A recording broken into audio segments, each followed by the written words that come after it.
Light and shades. Welcome to gardening and the beautiful world of plants and flowers. Sunlight, which brightens our days, is the most important food for the plants.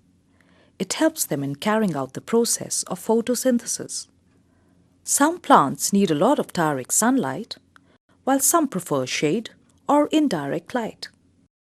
No plant, in general, can survive in complete darkness.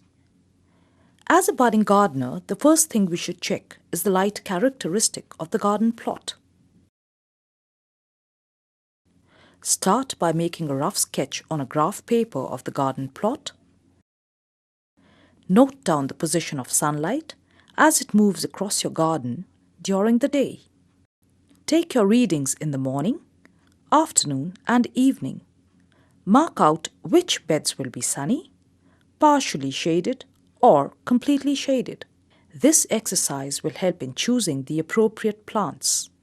The direction of the garden can also influence the amount of light it is going to get and at what time.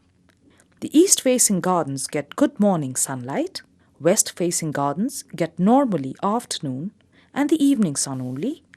The south-facing gardens generally get the maximum sunlight the whole day, while the north-facing gardens get the least light.